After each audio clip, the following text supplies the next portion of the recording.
1928, Thomas Alva Edison receives the Congressional Gold Medal, the nation's highest civilian honor. At 81, he's a living legend. The man who'd laid the technological foundations for the 20th century and created motion pictures to record this new world for posterity, along with his own accomplishments. The first motion picture studio ever set up in the world was in the yard of my laboratory at West Orange. The building revolved to follow the sun. We dubbed it the Black Maria. As recreated with his own invention, the motion picture, Edison was portrayed as a mix of Horatio Alger pluck, homespun Yankee ingenuity, and visionary genius. These are scenes from a 1915 epic entitled The Benefactor. From the beginning, his life had the makings of a great movie. In a sense, Edison devised his own legend of this sort of rough-hewn inventor who didn't pay much attention to science. In fact, Edison paid a lot of attention to science. What he didn't pay attention to was the kind of higher-level pure science that didn't have immediate practical application. 30 years old, Edison applied his practical genius and produced the talking machine. Topping himself 2 years later, he lit up the world with the electric light. By then, there were people who believed he could do anything. Most of all, Edison himself. Most inventors have rather large egos. They feel they can affect the way other people live their lives. And the way they can do that is not through management or necessarily through ideas, intellectual ideas, but rather through creating technologies and systems that people will live with and work with. Edison's self-absorbed involvement with his work had disastrous effects on a first marriage. Weakened by declining health, his wife Mary Stilwell died in 1884, neglected and mentally unstable. Left with 3 children, Edison remarried in 1887. His second wife, Mina Miller, was the daughter of a millionaire. Edison remained Edison, but with the support of family and friends, Mina was better prepared to be the wife of a man called the Wizard of Menlo Park.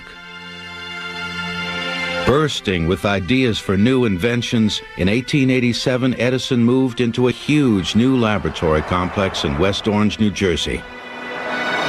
10 times larger than his old quarters a few miles away in the village of Menlo Park. For Mina and his children, he bought Glenmont, a lavish nearby estate. Settled in West Orange, it wasn't long before Edison found himself at his desk in his library thinking about the realization of a very old dream: moving pictures.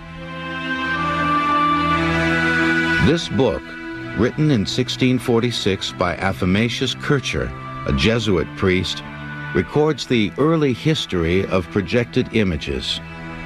It began with the magic lantern, forerunner of today's slide projector. The magic lantern was a device that used light from a lamp to project images painted on glass plates. The effect on viewers was truly magical, and these were only static drawings. Eager for the energy of motion, early inventors created ingenious devices to add life to their shows. Slides with movable parts were popular. A more sophisticated illusion of movement came in 1834 with the creation of the zoetrope by English inventor George Homer. Here, spinning sequential images appear to move. It was an example of a physiological phenomenon described in 1884 by Peter Mark Roget of thesaurus fame. It's called persistence of vision. With cinema, when you project an image on the screen, which creates the illusion of motion, what you're projecting on the screen is really a series of still photographs. And what happens is that the eye synthesizes these slightly different photographs in such a way that it creates the illusion of motion. A popular early toy illustrates this synthesis or blending by the brain. When a card with a picture of a bird on one side and a picture of a bird cage on the other is twirled rapidly, the brain combines the two pictures, creating the illusion that the bird is in the cage.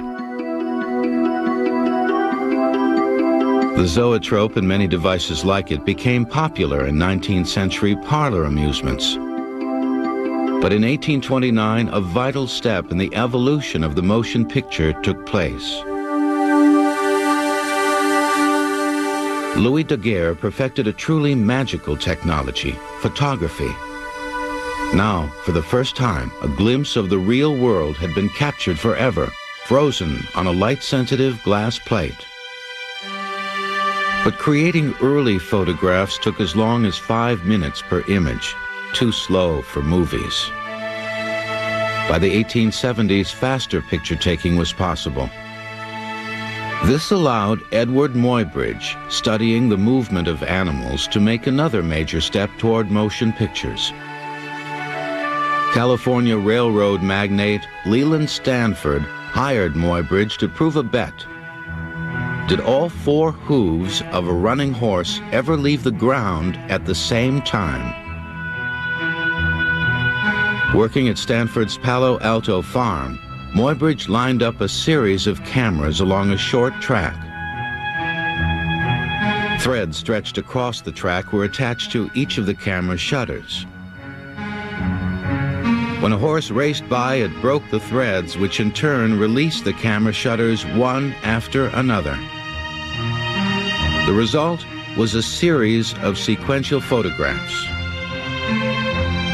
Sure enough, there was a time when all 4 of the horse's legs were off the ground, but more important, Muybridge painted copies of his photographs on a glass wheel and created a viewing device called the zoopraxiscope. For the first time, there was a photographically accurate illusion of movement. When Thomas Edison heard of Muybridge's work, he was intrigued. In 1888, he and Muybridge met. Who knows what they talked about entirely, but certainly one thing they did talk about was how to possibly link the zoopraxiscope with Edison's phonograph. Edison had sort of found, to his surprise, that some of his competitors had made major innovations on his tinfoil phonograph, and he was trying to one-up them. Photographs that moved and talked. Now that would shake up the competition. But work on movies didn't begin immediately. Edison's restless mind was elsewhere. At a mine he owned in nearby Ogdensburg, he was focused on a little-known obsession of his life, a machine to separate iron ore with large magnets. It was typical of Edison to work on many ideas at the same time. In 1888, moving pictures was added to his list. To help, he chose a trusted assistant from the ore mining project, William Kennedy Laurie Dixon, an avid photographer who took most of the pictures around the lab, including this famous portrait of Edison as the Napoleon of invention. The motion picture project was perfect for Dixon. From the beginning, Edison conceived of a motion picture machine linked to the phonograph, sound and pictures together. On October 8, 1888, he wrote a caveat or preliminary announcement of his work in progress. I am experimenting upon an instrument which does for the eye what the phonograph does for the ear, which is the recording and reproduction of things in motion. The new invention was called the kinetoscope, from the Greek words for motion and view. Dixon's job was to turn this exotic name into a working machine.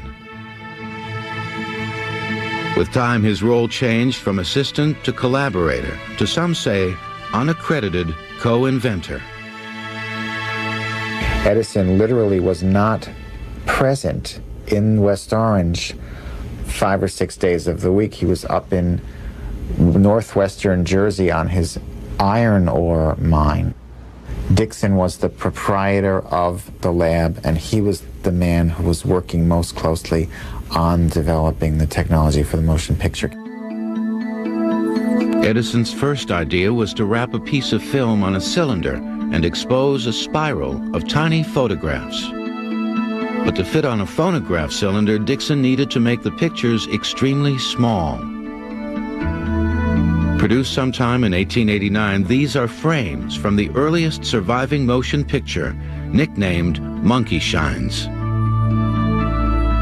To see them, a viewer had to look through a microscope. Here, the individual frames have been reconstructed into movement. An agile pipefitter from the island of Malta was drafted to star. Lasting only a few seconds, the image was crude and the sound now lost, unintelligible.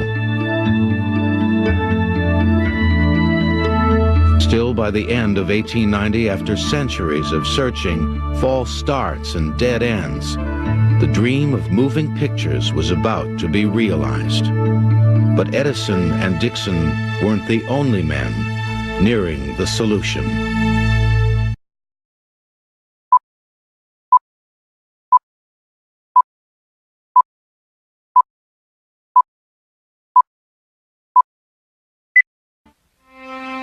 When Thomas Edison began experimenting with motion pictures in 1888, he wasn't alone.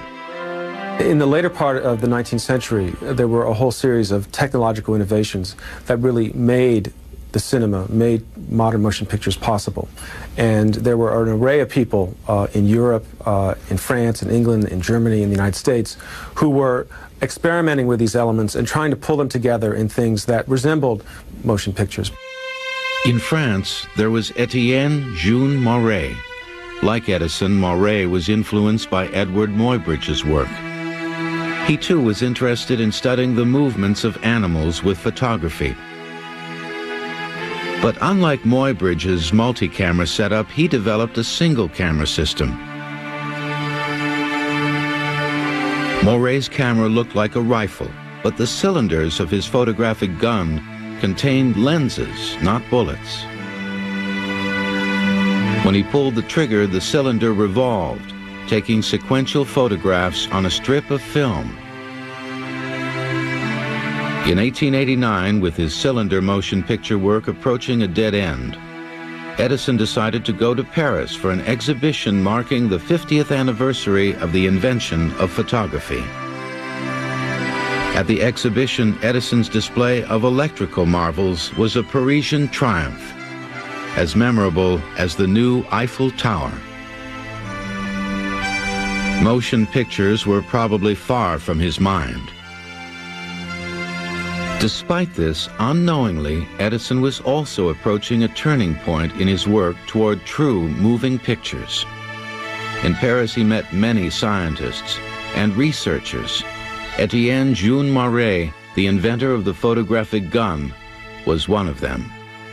It's very important to remember this in terms of understanding Edison's successful inventive process. He did not get these ideas simply out of some corner recess in his brain. He read widely, he attempted to find out what everybody else was doing in order to incorporate these ideas and give them a new twist. Back in America in October 1889, Edison changed the direction of his motion picture research. He abandoned the cylinder concept. Instead, he wanted perforated strips of film, a variation of Moret's idea. Edison's assistant, W.K.L. Dickson, was soon at work on a new motion picture machine. Unlike today's cameras and projectors, the film moved laterally through the mechanism, not top to bottom. In March of 1890, Dickson was ready to show his preliminary handiwork. Edison was impressed. "That's it," he said. "Work like hell." Dickson did. Working with his partner machinist Thomas Heiss, the two are seen on a frame from an 1892 experimental film. Together, they were inventing motion pictures. They started with film strips 3/4 inches wide, moving later to 1.5-inch strips, close to today's standard of 35 millimeter. Sprocket holes were punched with a manual perforator. On May 20th, 1891, Dixon had made enough progress for a surprise premiere. On that day, a group of women were visiting Edison's wife, Mina, at Glenmont. They were ushered into the lab where one by one they were asked to look into a wooden box. Inside, they saw something startling, a photograph of Dixon that moved. The little black and white image gallantly removed his straw hat. These are the few remaining frames of that landmark movie. Mina's luncheon guests were the first outsiders to see the still experimental kinetoscope in action. And Edison's little surprise wasn't a casual decision. Edison was aware that he was working against a whole group of would-be competitors. And so I think as soon as an experiment was perfected or even able to be shown, he would find an opportunity or an excuse to show it to a public, because that became key evidence in patent battles. But he would always maintain that it had been around for a long time, so that if someone, came up with an earlier date, he could fudge it a little bit. And he, in fact, was the master of fudging dates. Despite its private debut for Mina's friends, the kinetoscope still needed work. The images were blurry and the action jerky. But instead of rushing to improve his invention, Edison turned again to other work. It seemed like he was always juggling too many projects. This notebook contains strips of experimental film, side by side with notes for Edison's ore mining project. It wasn't until a year later, July 1891, that he applied for the kinetoscope's first basic patent. Only 2 years later, in 1893, Edison's fortunes were down. He was in need of another money-making marvel. He decided to announce the kinetoscope at the Columbia Exposition in Chicago, but the machine was far from finished. Forced to divide his time, W.K.L. Dixon worked feverishly to perfect the bulky mechanism. In the process, he worked as designer, engineer, projectionist, and often actor in the early films. Here, he plays the violin into a phonograph recording horn. The sound has been lost. A means to synchronize sound in pictures remained elusive. The pressure on Dixon kept building until he snapped. Dixon ended up with a nervous breakdown. He was pursuing too many of Edison's ideas simultaneously. The work schedule was insane. He collapsed and had to go down to Florida for a number of months. The deadline for the Columbia Exposition came and went. It was a major opportunity lost. But Edison still seemed unsure about the value of his moving image machine. In 1893, he wrote to Edward Muybridge, "I have constructed a little instrument I call the kinetograph, but I'm very doubtful if there's any commercial feature in it." Edison had missed his opportunity to show he was first with the motion picture machine, but there were others close behind.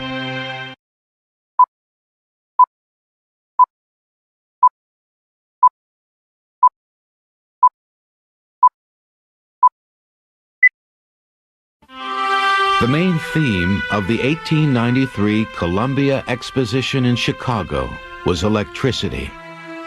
Exposition halls were filled with the giant dynamos spawned by Edison's creation of the first electric lighting system in 1882. Edison was chosen as the living American who would most be remembered 100 years later, 1993. Not far from the truth, but Edison's most recent invention, a moving pictures machine, was nowhere to be seen. Later, in 1893, anxious to demonstrate his lead, Edison held a public showing of the kinetoscope for a group of scientists at the Brooklyn Institute of Arts and Sciences. The film he showed was one of Dixon's mini-movies, The Blacksmith Shop. These are 2 frames from that film. In 1894, Dixon's health had improved, and he was back in the lab. His first assignment, design and build the first movie studio. Constructed at a cost of $638, covered with black tar paper, it resembled a 19th century police patrol wagon and was called the Black Maria. A model shows how a section of the building's roof opened to let in the light, and the whole structure turned on a rail track so that it could follow the sun. Early film needed bright sunlight to produce clear images. Making movies in the Black Maria was slow and hot. Working with the bulky equipment, it often took Dixon a week to get 15 seconds of usable film. This is the kind of camera he used, called a kinetograph. One of the first movies produced in Dixon's Black Maria studio starred a co-worker, Fred Ott. The Sneeze. It was short and to the point. In 1894, with an application signed by Dixon and submitted with a 50-cent fee, the Edison kinetoscopic study of the sneeze was the first film to be copyrighted with the Library of Congress. Hardly born, the movies began taking their first full strides. The day would come when a single film would cost over $100 million. Edison's account books show that the entire process of creating the first kinetoscope was $24,118.04, about $200,000 today. Edison never avoided a profit, but despite Dixon's progress, he continued to delay commercial release of the kinetoscope. Without sound, he wasn't satisfied. It took others in his company to push the silent kinetoscope into the marketplace. In 1894, a group of outside investors bought 25 kinetoscopes and set up shop with 10 machines at 1155 Broadway, New York City. Edison made sure he got hefty royalties from their efforts. The first movie premiere was April 14, 1894. The kinetoscope was an instant sensation. Soon kinetoscope parlors were all the rage. An early special event was a boxing match between former champ Gentleman Jim Corbett and a punching bag challenger named Pete Courtney. Sweating in the impressive heat of the Black Maria, Dixon shouted instructions to make sure Corbett knocked out his opponent during the appointed 6th round, and in a spot where the action could be in focus. In kinetoscope parlors, 1 round of the fight was assigned to each of 6 machines, and viewers paid 50 cents to move from machine to machine until they reached kinetoscope number 6 and the climactic knockout. Other less violent fare also attracted predominantly male audiences, like the risque Carmencita's Dance. The movies certainly didn't begin as high-class entertainment, but they reflected Edison's down-to-earth taste. After the Black Maria was built, you began to see a stream of entertainers, vaudeville acts. The world's strongman of the time, Eugene Sandow, come to the laboratory at West Orange to perform in front of the camera. Edison would go out, he would horse around with Sandow, the reporters were there every time one of these films were taken, and they'd write headlines like "World's Smartest Man Meets World's Strongest Man." Everybody had a good time, and the lab staff got free passes to Broadway shows. As simple as the early movies were, the power of the new medium quickly made itself known, pushing 19th century proprieties. This film was called Her First Cigarette. These early kinetoscope films, in important ways, had a major impact on American culture right from the start. A lot of these films were of things that were really forbidden to be seen in the flesh. his motion pictures really from the outset sort of turned commercial popular culture on its ear. I mean, it was a very disruptive force. By 1895, kinetoscope audiences were increasing. But Edison's partner, Dickson, wanted to take the invention one step further and project the images on a screen. Edison vehemently disagreed. "Why kill the goose that lays the golden egg?" he insisted. If he felt that you were infringing upon him in any way, questioning his authority, questioning his integrity or his imagination, differing with the direction that he thought should be taken in a given project, then he could become very contrarian, arbitrary, angry. He could stop speaking to you for 25 years. Whatever Edison thought, ambitious entrepreneurs weren't waiting for the wizard to come up with a projecting kinetoscope. Frustrated with lab managers and eager to innovate, W.K.L. Dickson started working on a projection system of his own, in secret, with someone else.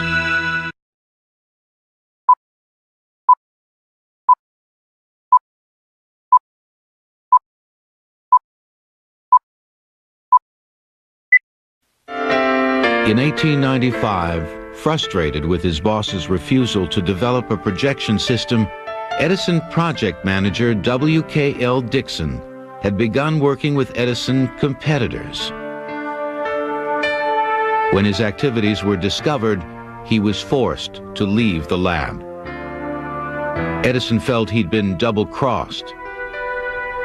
Dickson went on to help found the new movie company American Mutoscope. As competition to the kinetoscope, American Mutoscope created a peep show machine that used images on file cards that flicked past the viewer. This simpler system was cheaper and more reliable than the film-based kinetoscope. At the same time, Dickson and his partners pushed ahead on a projection system. It was a worldwide race. In France, there were two brothers, Auguste and Louis Lumière, owners of a successful photographic equipment business. Their Lumière motion picture machine was called the cinematograph. Light and portable, unlike Edison and Dickson's bulky apparatus, the cinematograph's elegantly designed camera projector also reduced Edison's 46 frames per second speed to 16 frames for quieter, less jittery projection. Also, rather than using bulky electric power, the Lumière camera was hand-cranked, ready to go anywhere. This is one of the early Lumière films. They were first projected on a large screen on December 28, 1895. Taking advantage of the cinematograph's portability, Lumière films delighted audiences with scenes from everyday life. In contrast to Edison's vaudeville acts and stage presentations. Back in America, a few weeks ahead of the Lumières, Charles Jenkins and Thomas Armat demonstrated another projection system in September of 1895. They called their projector the Phantoscope. By rapidly starting and stopping the film as it passed through the projector, the Phantoscope eliminated the annoying flicker in Edison's continuous motion kinetoscope. Edison was stubborn. It was usually his way or not at all. But with audiences demanding movies on a screen, he was finally convinced to put his name on a projector. Not his. He licensed the machine invented by Jenkins and Armat. They renamed it the Vitascope. The Vitascope motion picture projector debuted on April 23, 1896, at Coster and Beale's Music Hall in New York City. Modern movies were born. For audiences, it was love at first sight. The most impressive short film was of surf crashing onto the shore at Dover. And this was a film loop that was repeated over and over again, and a number of people in the audience, so struck by the realism of this, dived under their seats, thinking that they were going to get hit by a wave. Unacknowledged in the back of the house, Thomas Armand, one of the Vitascope's true inventors, watched his machine making sure everything went well, while audiences cheered Edison's latest marvel. The Edison name meant box office. The Kiss was one of Edison's earliest hits. It recreated a scene from a popular Broadway show and had the further distinction of inspiring probably the first competitive movie remake.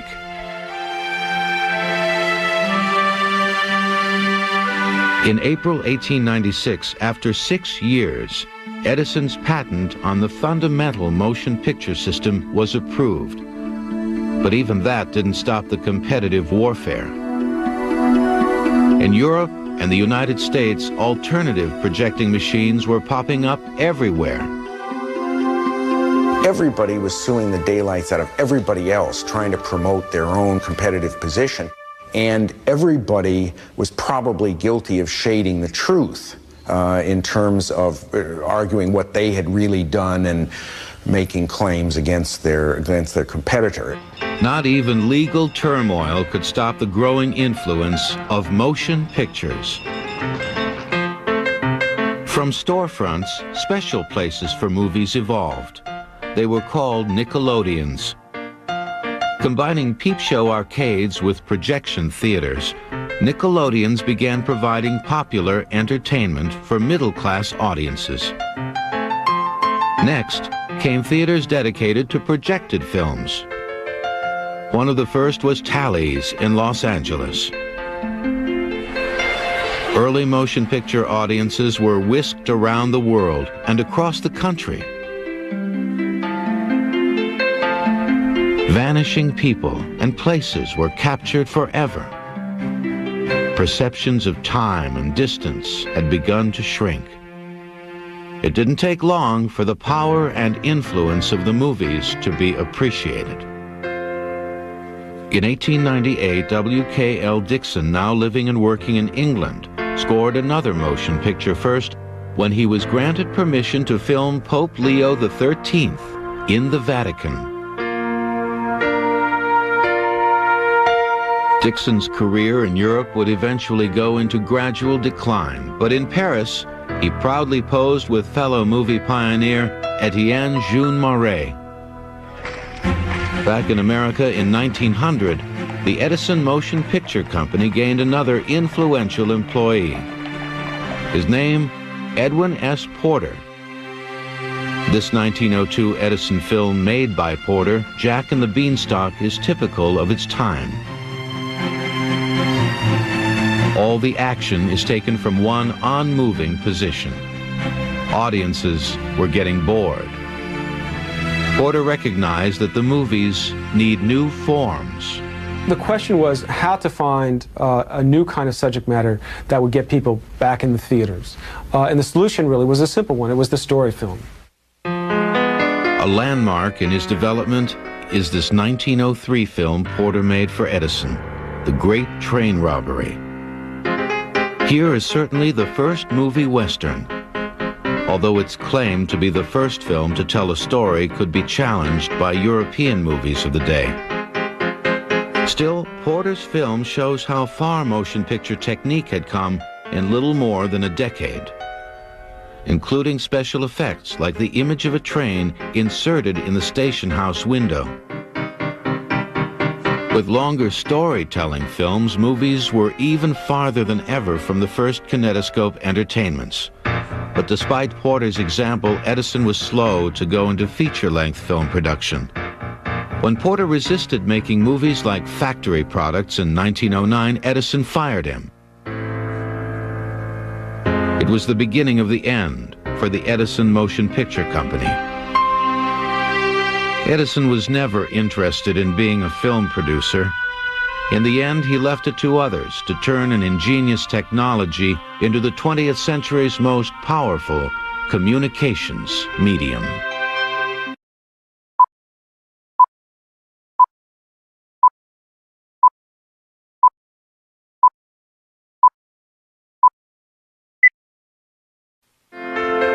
From short vignettes, by 1902, movies were exploring new forms. The film A Trip to the Moon represents an explosion of innovation.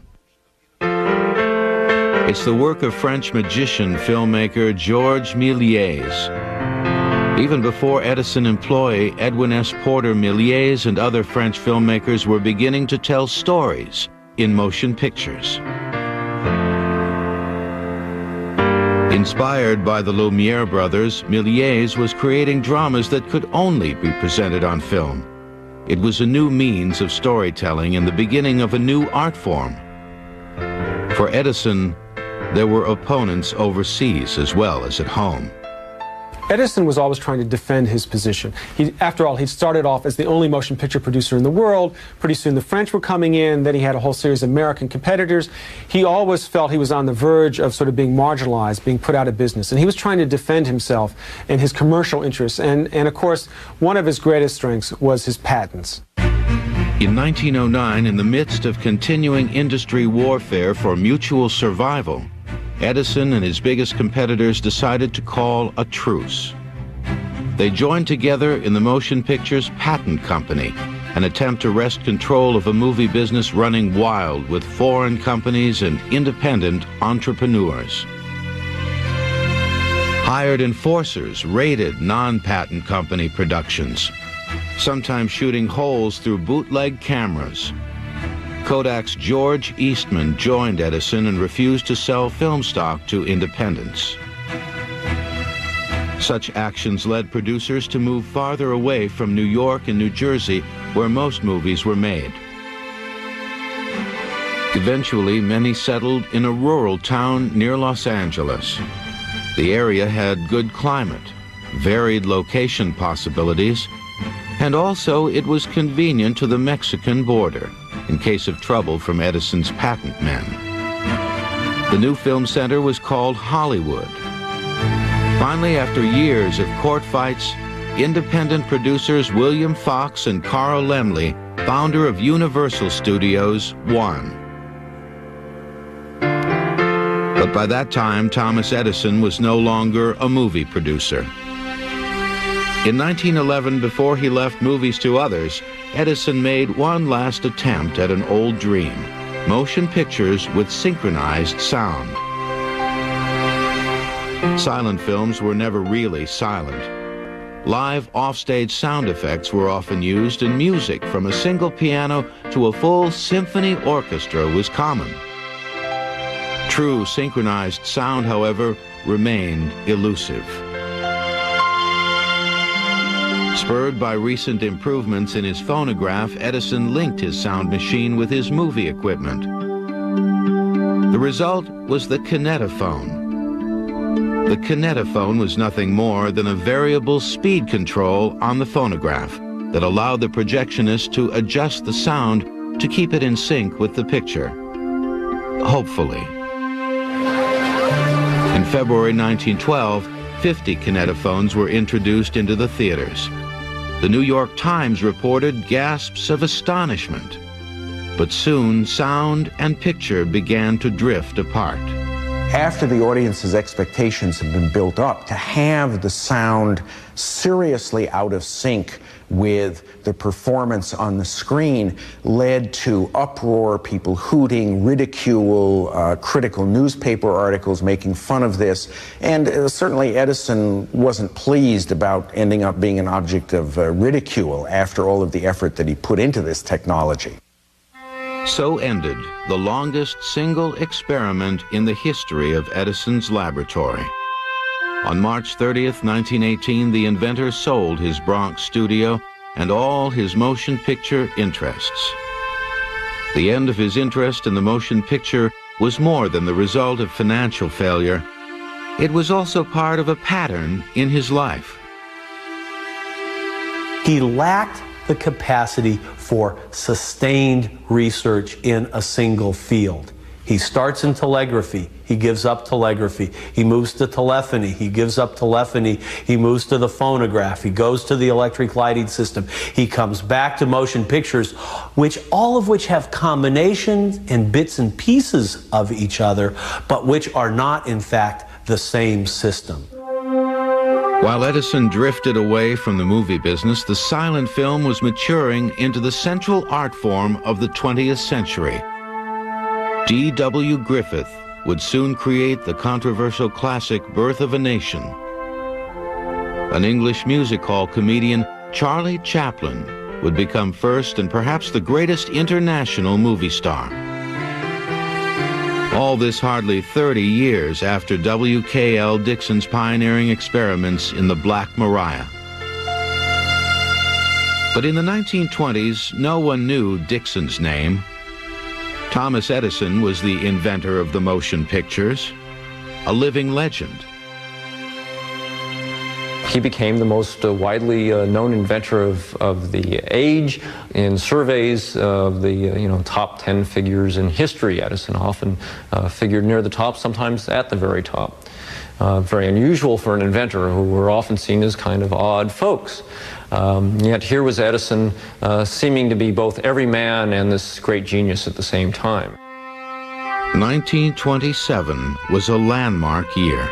It was Edison's 80th birthday, but it was also the year that produced The Jazz Singer, the first successful talking picture.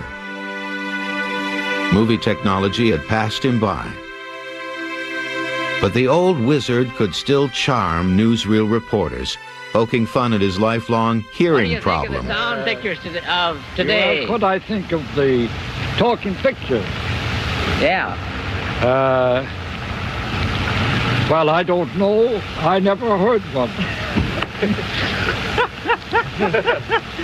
Well, I have a little trouble now and then, but that's because I'm getting old. But I've got a lot of ginger yet.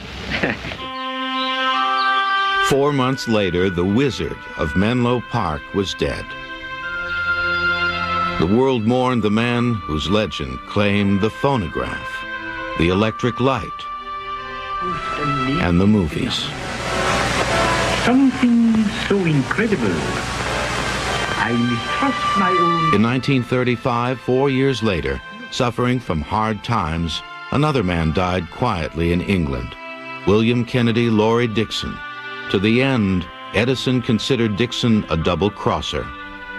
Edison, and certainly the Edison legend, left no room for co-inventors. In fact, it was a true collaborative effort. Both of their roles were essential to achieve success. Despite Dixon's key role, other Edison scholars argue that Edison might have found another Dixon.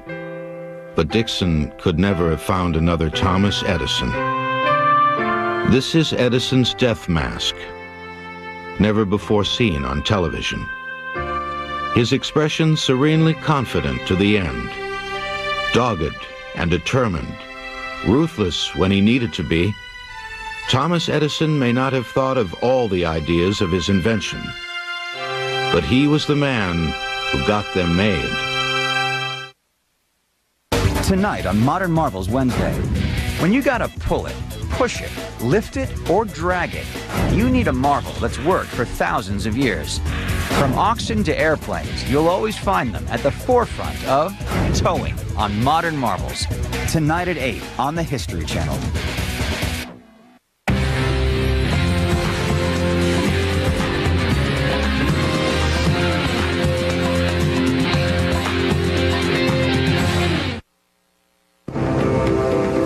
The Rocky Mountains stand across the heart of America like a wall.